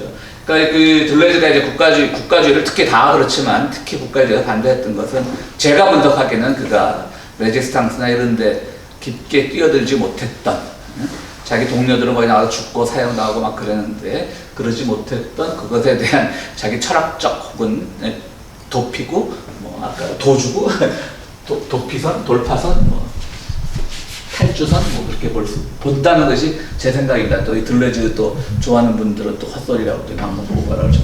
어쨌든 전쟁이라는 건 그런 자본이나 모든 것들, 국가주의, 자본에 포획된 국가주의와 싸울 수 있는 어떤 기계들, 작동 원리들, 그런 것 모두를 전쟁 기계라고 부르고요. 여기는 한 개인의 욕망도 있지만 제일 큰 게 바로 어떤 종교 집단의 권위, 뭐 이런 거죠. 국가주의를 부정한 종교 집단의 권위, 이런 것들이죠. 그래서 우리가 이제 신천지 문제를 보면 이들이 자꾸 우리가 이제 아주 나이브한 분석들이 있어요. 뭐 대형교회로부터 뭐 벤치마킹을 했다.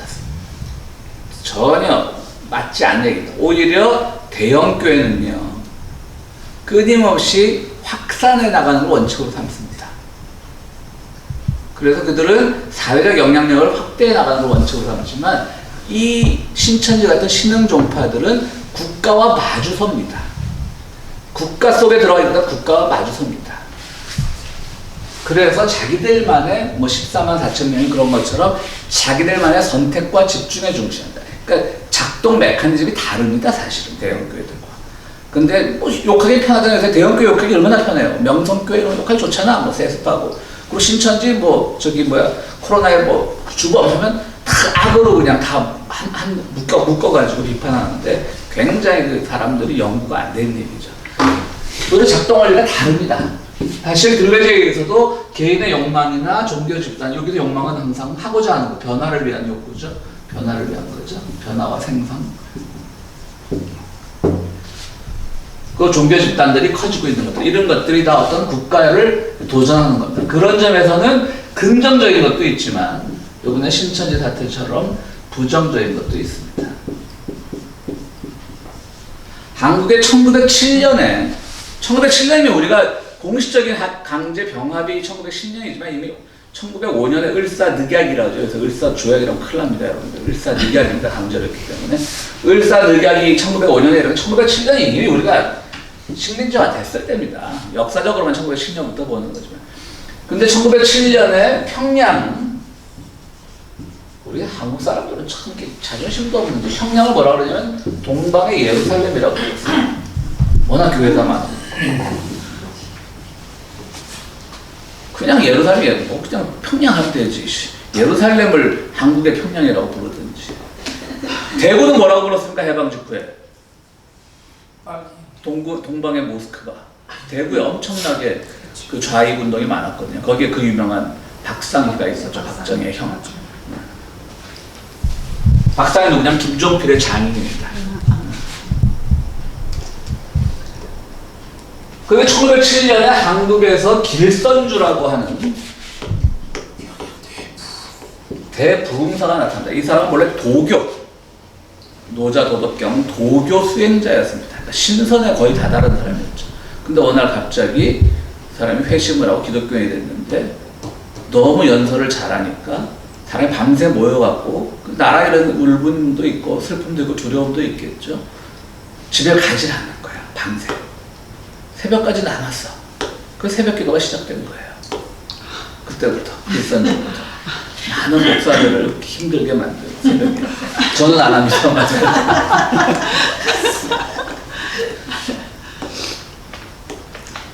그러니까 대형 이제 기독교 윤리학자 중에 라이놀트 비버라고 하는 이제 2차 대전 종전을 전후해서 한 1900, 비버가 몇 년도에 죽었습니까? 한 60년대까지 살았죠.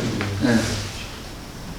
리버라는 사람인데 이 사람이 주장하는 거는 뭐 기독교가 어떤 사회 영향을 확대해 나가서 사회를 변혁시키는 그런 이 기독교 사회 윤리를 가지고 있죠. 그러니까 대형 교회는 어떻게 보면 좀 리버적이고요.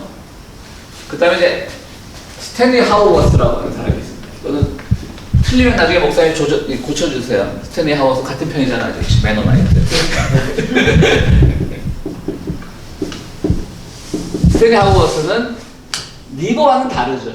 하나님의 식민지라는 표현을 쓰는데요. 우리는 식민지를 경험해갖고 굉장히 좀 부정적이지만 사실은 뭐 식민지라고 하는 것은 본래는 어떻게 보면 로마 제국 하에서 어떤 특정한 제국들은 다시 콜로니였죠. 총독들이 파견된. 그러니까 우리가 역사적으로 경험에서 나오는 그 식민지보다는 조금 더 순화된 개념인 거예요. 그죠? 콜로니가. 하나님의 식민지라는 말을 써요. 그러니까 어떤 교회가 이제는 사회에 하나님 나라에서 파동된 그런 식민지로서 그렇게 어떤 차별화된 것으로 외부 사회와 차별화된 것으로 외부 사회에 영향을 미치는 것. 그렇게 되는 거죠. 그거는 이제 나중에 혹시 2차 가게 되면 허 목사님한테 설명을 더 자꾸 들으시고요. 저는 극단적으로 이렇게 말합니다. 대형 교회 그 교회 발전 논리는 리버적이고 신천지 같은 경우는 좀 스탠리 하우스 쪽이다. 저는 항상 뭐 아니면 말거니까 그렇게 이제 얘기를 했는데, 자 그럼 1907년에 다시 1907년으로 돌아가서 한국에 처음으로 그때 1907년에 평양에 많은 인종이 모였는데 거기서 누구도 일본의 문제는 거론하지 않았죠. 다 밤새 울고 통성기도 하고 다 넥타시오만 했죠. 사회 정책의 문제는 누구도 거론하지 않았죠. 그럼 한국 사회에 처음으로 이단들이 나오기 시작한 게 신흥정팔이 나온 게 1910년 이후입니다. 그러니까 국가와 엄청나게 대립하게 됩니다. 거기도 국가는 일본입니다. 그리고 신흥종교들은 여기서 나옵니다.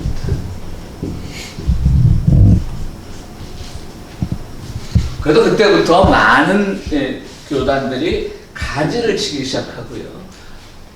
그 중에 이제 통일교가 하나 있고요. 제 신흥종교들이 막 나오고 있는데 이용도라고 하는, 제가 왜 이거를 갑자기 들려서 얘기하다고 전쟁 기계 국가와 대치되는 국가 자본주의적 국가 질서, 혹은 그때는 뭐 자본주의란 말이 일본이 자본주의라고 볼 수는 없죠. 군국주의 국가 질서와 부딪히는 과정에서 이단들이 출현을 했던 겁니다. 사실은. 그러니까 어떻게 보면 그 처음만 놓고 보면 기성교회보다 더 민족적이었다고 볼 수가 있죠. 그렇죠. 왜냐하면 다 메시아가 또 한국에서 나온 데잖아. 다 조선 땅에서. 얼마나 그 정말 국뽕적입니다. 이용도라고 하는 감리교 목사가 있었는데 지금 서대문에 가면 한국 서대문은 감리교 신학대학의 정통 감리교 신학대학이라는 게 있습니다. 그 출신입니다. 근데 이 양반이 유명한 부흥사였어요. 스웨덴 사람인데 이름이 스웨덴보르그라고 하는 사람이 있어요. 스웨덴보르그라고 하는. 여러분 저기 팔로스 어디스 가면 왜 유리교회라는 거 있죠? 왜? 수정 조그만 교회. 결혼식만 해요. 그게 스웨덴볼기안 교회입니다. 스웨덴볼기안이라고 그 아주 스웨덴을 시작한 게 신비주의 교단입니다. 이분이 한 16세기 정도 사람인데 그때 뭐 과학이 뭐 있었겠습니까만 하여튼 과학자였는데 과학자가 책을 썼어요. 천국에 갔다 온 거예요. 응? 볼이라고도 하고 볼이라고도 하고 예. 그 교회가 바로 그 교단 교회예요 지금. 재미있는 건 조금 다른 얘기인데 여기 처음으로 노사모가 생겼는데 한국의 스웨덴 볼기안 교회가 광주인가 하나 있고 서울에 하나 있는데 교세가 한 100명씩밖에 안 모일 거예요. 지금도 있는지 모르겠어요. 30년 전에. 근데 처음 노사모라는 게 생겼는데 노사모 회장을 누가 하고 있었냐면 여자분인데 스웨덴 볼기안 목사의 사모였어요. 부인이었어요. 지금은 모르겠어요. 참 재밌더라고. 남편은 서강대 종교학과를 나오고 스웨덴 볼기안 목사가 대대적으로 스웨덴 볼기안 목사였어요.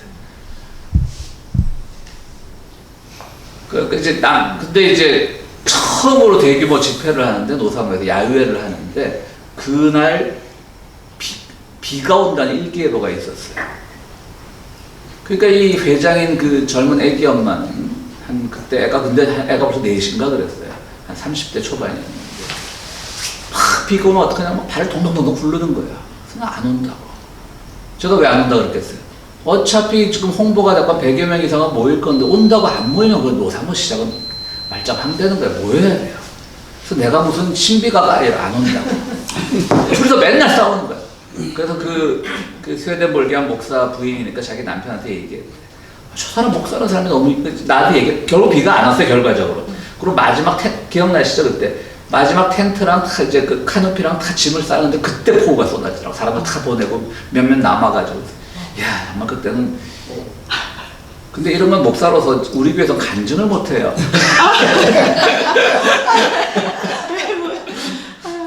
근데 그 전에 이제 맨날 둘이 싸우니까 이제 나중에 다 일이 잘 치르고 나니까 그 분이 나한테 얘기하는 거예요. 제가 자기 남편한테 일렀대, 그 스웨덴 볼기안 목사한테. 저 사람 목사라는 사람 너무 이상하다. 분명히 일기예보에 비 온다 그러는데 이상한 사람 아니냐. 왜 이렇게 비가 안 온다고 주장하냐.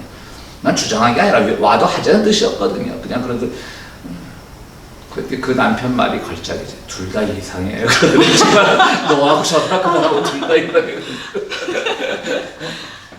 하여튼 이용도라는 사람은 이 스웨덴 볼기안에 쭉 빠졌던 사람이고요. 그래서 감리교에서 이제 파문을 당하니까, 추방을 당하니까 예수교회라고 하는 거를 만들었어요. 일종의 교단입니다. 예수교회. 교단입니다. 근데 처음 교회를 세운 게 흑석동이었습니다. 하필이면. 그때 뭐 중앙대학도 없을 때인데 왜 한강변이라 했는지 모르겠어요. 근데 그때 이용도를 쫓아내는 굉장한 열성 청년이 바로 문선명이었습니다. 그런데 이용도라고 하는 분은 30대 초반인가 20대 후반에 어디 강원도 통천인가 어디에 부흥회를 갔다 오다가 가난한 사람들의 옷을 오늘날에 돈 버는 부흥사들하고 틀리죠 완전히. 그래서 가난한 사람들에게 옷을 벗어주고 얼어 죽어버렸습니다. 그러니까 굉장히 성자였죠. 이분은 신비주의에 빠지겠지만 성자였죠. 그래서 최근 한 10년, 한 20년 만에 감리교 요단들이 이제야 복권을 했어요. 그러니까 그분을 이제 이단으로 파문했던 것을 한국 감리교에서 이제 복권을 해줬죠. 그게 이제 이용도라고 했는데 문선명이 거기에 제자였고요.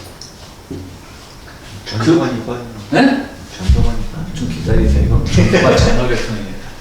여기 또 한 명의 제자가 있었는데 이제 이호문이라는 사람이었습니다. 이름이 좀 헷갈리는데 이호문인가 이호문인가 하는 사람인데 이 양반은 이제 굉장히 또 독립운동을 열심히 하는 민족주의자였어요. 이용도한테 빠졌다가 결국은 이용도가 죽고 나서 혼자서 이제 신앙생활을 하고 문선명과 갈라쓰고 그래서 이 양반이 해방되자마자 신학교를 하나 만들었어요. 어차피 자기들은 예수교라고 하는 등도교단이니까 클 자신이 없으니까 초격파 신학교를 만들어 중앙신학교라고 이름을 지었습니다. 근데 거기에 민족주의자들이 많이 모였어요. 그러니까 이용도 사실 신비가였는데 또 민족주의자들이 모이는 거죠. 거기 민족주의자들이 모였다 하면 그때는 또 어떤 국가와 대비되느냐면 이승만으로 상징되는 이승만과 미국에 대비되는 민족주의자들이 많이 모였어요. 그런데 전통 기독교에 보면 이단이었어요. 그 예수교회는. 왜냐하면 이용도가 있고 문선명이 어쨌든 발을 담갔던 조직이니까. 그래서 이 사람들은 그렇지만 뭐 이렇게 민족주의적 성향이 강하니까 여기서 뭐 일본 신학교에서도 공부하고 막 그랬는데도 당장 뭐 일본이 패망하고 신학교는 마치지 않았으니까 대학 졸업 자격증이 없었던 장준하 선생이 이 학교에 입학을 합니다. 그게 중앙신학교입니다. 중앙신학교.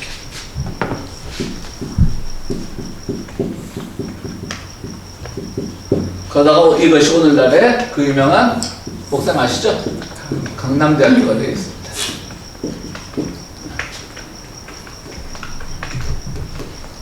그래서 오늘날을 함석헌 선생님도 거기 관련되지 않습니까? 함석헌 선생은 오산학교에 좀 관여했을 거예요. 아마 뭐 교수 좀 하셨든지 뭐 기록이 있어요. 함석헌 선생도. 근데 열희교회를 얘기할 때는 이호문은 나와도 함석헌 선생은 못. 어쨌든 지금 이거는 일부에서는 이제 뭐 이단 교단이라고 얘기하고 그러는데 지금은 굉장히 그 제후 친구 아주 친한 친구도 이 예수교회가 안수를 받아서 지금 뭐 아주 유명한 한국의 유명한 종교학자가 되어 있고 지금은 그래서 강남대학교가 지금 뭐 이단이 이런 거 색채를 다 벗고 이제 하나의 교단이 돼버렸어요. 그러니까 이건 이제 이단이 아닌 거죠 현재는. 그 다음에 이제 또 하나는 이제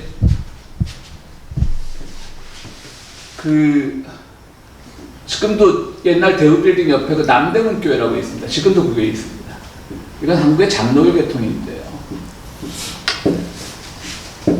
여기 목사가 김치선이라고 하는 분이었습니다. 근데 이분도 또 뭐 같은 그땐 뭐 한국의 또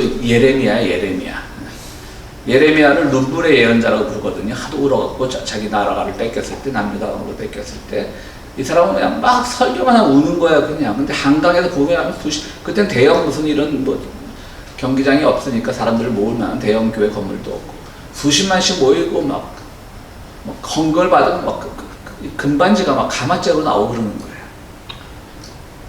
그래갖고 근데 이제 김치선을 또 쫓아다니던 사람이 하나 있었어요. 박대선이라고 하는 그 교회 장로였어요. 근데 워낙 신실하니까 김치선이 이게 자꾸 좀 이상한 거야. 이게 너무 이렇게 막 가면 안 되는데 하고 이 사람은 한 발 뺐어요, 김치선은. 그래서 후학을 양성하려고 신학교를 만들었어요. 대한신학교를. 그리고 박장로라고 하는 사람은 여기서 박대선 장로 나와서 전도관이라는 걸 만들었어요.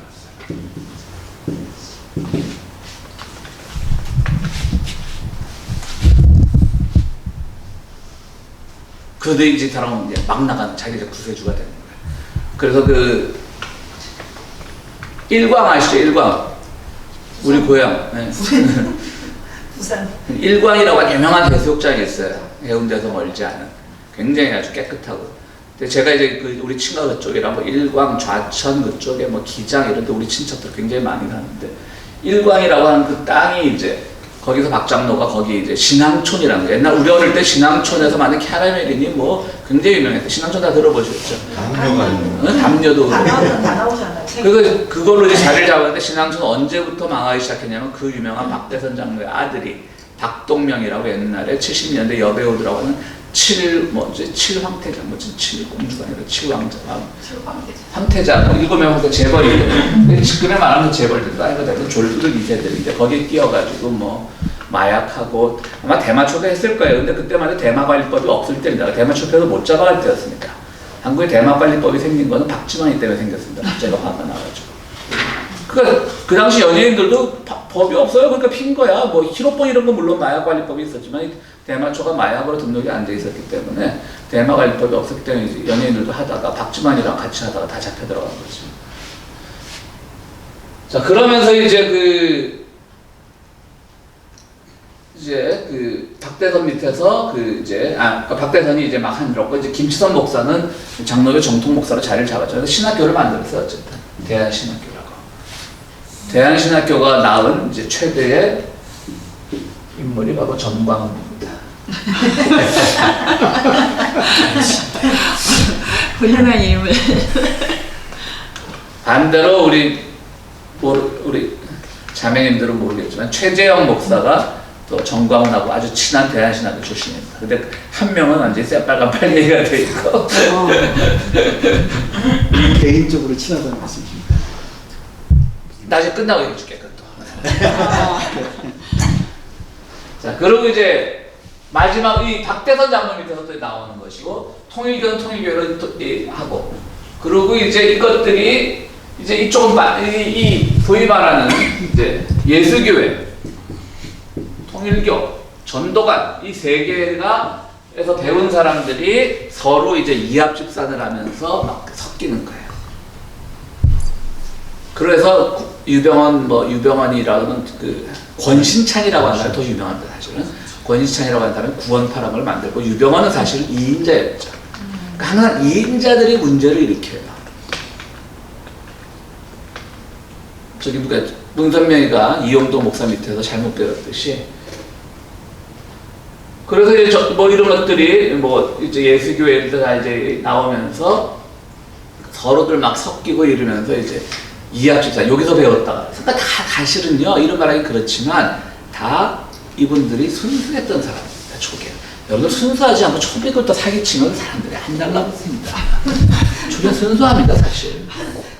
민족의식 투철하고 그 다음에 아까 우리 황 집사님 표절해서 내 얘기 표절해서 그렇지만 일단 가르치는 게 명확해요. 기성교회 어느 정도 가르치다가 막히면 슬쩍 빠지잖아요. 그렇죠? 뭐 그런 게 있어요. 맨 처음에 막 온 교회 나오면 막 축복받을 것처럼 다 얘기하다가 그게 적어도 신학교를 제대로 받은 사람들은 야 이거 넘어가는 거 아니야? 이쯤에서 마치자 그래버린다. 이분들은 자기들 나름대로 성경을 달달달 외우면서 그야말로 들레즈가 사르트르의 그 존재와 뭐 700페이지짜리 다 외웠던 것처럼 달달달 외우면 이거 갖다 그리고 이거 걸리고 다 이제 또 산속에서 아마 한 2, 3년씩 공부하잖아요. 성경만 읽고 통하는 거죠. 다른 책 안 읽고 성경만 읽어보세요. 통하지. 아 이게 여기서 온 거구나. 그러니까 정확해져요. 논리가 사실은 굉장히 정확합니다. 통일교도 그렇고. 그래서 그 안에서 근데 또 좀 실망하면 여기 있다 여기 옮겨 여기 뭐 이거 다 다니다가 이제 새로운 신흥 이제 종단들이 출발하는 거죠. 그러다가 1970년대 유재열이라고 하는 사람이 등장합니다. 그래서 이게 장막성전이라고 지금의 나이는 오히려 지금 누구죠? 지금 신처지 교주가 누구지? 이만희가 나이는 더 많지만 사실은 장막성전의 유재열의 제자였습니다. 근데 이게 너무 막 가니까 유재열 씨도 이분들 다 순수했던 거죠. 그러니까 이게 아니다 싶어갖고 이 신흥 종교 운동에서 손을 떼고 미국 유학을 가서 뭐 신학 공부하다 대충 다시 돌아와서 사업가로 성공을 합니다. 이분이 누구냐 유재열이 누구가 됐어요? 가수 싸이의 장인입니다. 다 얽혀 있습니다 이렇게. 혹시 놀란 표정. 아버지는 아니에요 장인이에요 장인. 싸이 아버지도 뭐 사업을 크게 하시는 분이라고. 근데 이분은 손 띄었으니까 어쨌든 그 밑에서 이제 배운 게 지금 이만입니다. 이분들이 다 처음에는 순수했고요. 어떻게 보면 일종의 국가와 부딪히는 전쟁 기계 역할을 했는데 들레즈의 그런 이론이 완전히 이상하게 퍼져나간 계기가 되어버린 거죠. 그러니까 들레즈는 이런 것을 생각 안 했겠지만 들레즈의 사상이 또 이렇게까지도 또 퍼져나갈 수도 있다. 이렇게 생각을 해봅니다. 어쨌든 들레즈는 지금 가장 돌아가신 분 총망받는다는 말은 틀리죠. 어쨌든 현대 철학계에 있어서 가장 거론이 많이 되는 철학자고요. 지적의 열풍은 좀 꺾인 것 같아요. 이제는. 근데 들레즈 같은 분들은 생명이 길죠. 여전히 들레즈는 익히고 있고. 그러니까 아마 제가 개인적으로 철학자는 지적의 책을 한 30권 갖고 있더라고요. 근데 들레즈 출판 10몇 권 갖고 있더라고요. 근데 너무 어려워서 맨날 지금. 한번 들레즈를 우리가 독립적으로 한번 해야 되는데 아직 감히 제가 수업을 개설을 못하고 있습니다. 나도 어려워가지고. 어쨌든 그럼 이제 그렇게 됐죠. 어쨌든 우리가 그 다음에 하나 더 안착하려면 리좀이라는 걸 알아야 됩니다. 들레즈 사상의 리좀. 리좀이라고 하면 식물인데요. 식물 중에 그런 게 있답니다. 줄기인데 이거 땅에 닿으면 그것이 뿌리로 변해가지고 일종의 앙코르 같은 데 가보면 그 왜 옆으로 쫙 뻗어나간 나무들 있잖아. 그런 것을 이제 리좀 식물이라고 하는데요. 그 리좀 이론을 가지고 또 현 세계를 풀어나가는 거죠. 그러니까 이건 뭐냐면 보통의 철학이라고 하면 이데아 이론처럼 그냥 하나의 근원이 있고 뿌리가 있고 그것부터 가지가 치고 이것이 생물학이 됐건 철학이 됐건 어떤 사상의 어떤 뻗어나가는 근본이라면 줄기가 뿌리가 되는 그러니까 선후도 없고 상하도 없고 좌우도 없고 그냥 횡단만 있는 거죠. 그래서 그 횡단의 철학하면 이제 들레지를 말하면 되는 거예요. 리좀으로부터 온. 그래서 리좀은 무엇이 어떻다라고 하는 그런 규정을 거부하는 게 바로 리좀 사상입니다.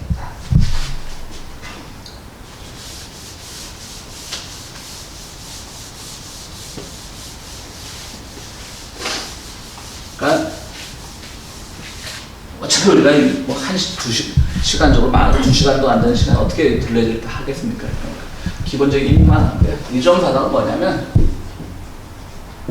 무엇이 어떻다 라고 하는 이것을 벗어나는 것입니다. 이런 규정화를 벗어나는 게 들레지가 말하는 리좀 사상입니다. 리좀가 끊임없이 자본주의가 어떻다? 뭐 성소수자가 어쩌다? 그렇게 하자는 것. 그걸 끊임없이 벗어나자는 거죠. 예를 들어서 이번에 우리가 슈퍼파이어 끝나면서 막 줄줄이 다 이제 사퇴를 했지만 뭐 부티지지 같은 경우는 그 전에 사퇴했지만 그래서 이제 부티지지가 분명히 이거는 뭐 좌파는 아니죠. 굉장히 우파죠. 우파가 좋아할 만한 것들 다 갖고 있죠. 아프가니스탄에 그 참전도 갔다 왔고 또 그가 뭐 오바마 케어나 이런 것도 반대하는 입장도 많이 있고 근데 제가 부티지지를 좋아했던 거는 그가 이제 그 게이 커플이라는 데 대해서 그 자체만으로도 우리의 어떤 사상의 열린 사상을 차이와 변화와 생성 혹은 반복과 생성을 가져올 수 있지 않을까라는 기대감 때문에 했는데 결국은 뭐 중도 하차했는데요. 그렇지만 또 제 생각이 100% 맞지도 않는 게 사실은 우리가 게이 커플을 다 같이 볼 수는 없어요. 그들은 뭐죠? 백인 게이 커플이에요.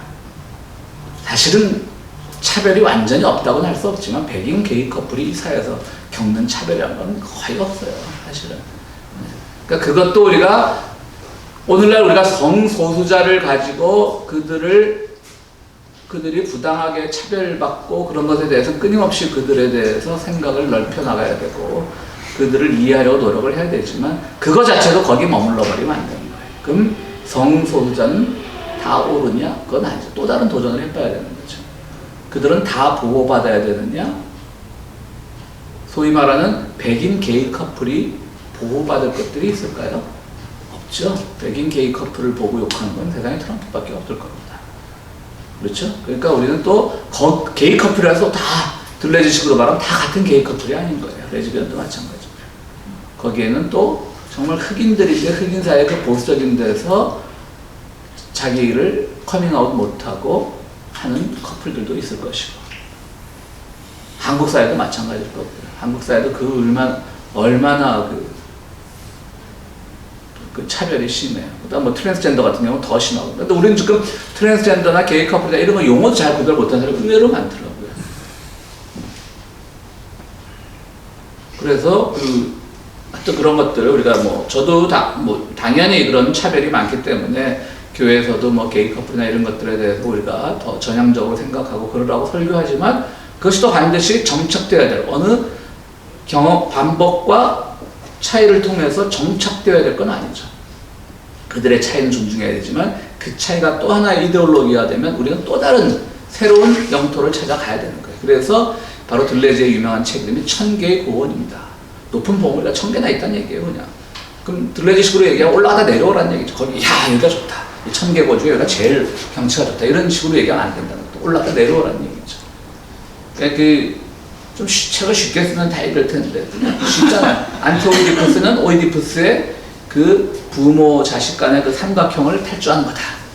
한 몇 페이지만 쓰면 될 것을 1000개의 고원은 많은 고원이 있지만 그것을 정복의 대상으로 삼지 말고 그냥 우리가 그만큼 정복해야 될 고원이지만 다시 재영토하기 위해서 내려와야 되고 이런 게 좀 쉽게 쓰면 되게 쉬울 것 같은데 또 들레즈 전문가들이 이 강의를 보게 되면 저거 완전 돌팔이라고 말할지 모르겠지만 그렇게 하겠어요. 그래서 이제 들레즈식으로 얘기하면 우리가 오늘날 좋다고 말하는 것들도 굉장히 들레즈식으로 얘기하면 비판받는 게 많습니다. 정체성이란 말이죠. 정체성. 그것도 굉장히 들레즈는 폭력적인 말로 봅니다. 너 정체성이 뭐야? 사실은 그것도 폭력적이죠. 내가 어떤 사람이 내가 어떻게 알겠습니까?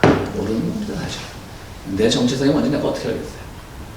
구조주의로 가면 내가 나를 모르는데 너는 나를 알겠냐가 아니라 내가 나를 모르는데 너는 나를 안다는 게 구조주의죠.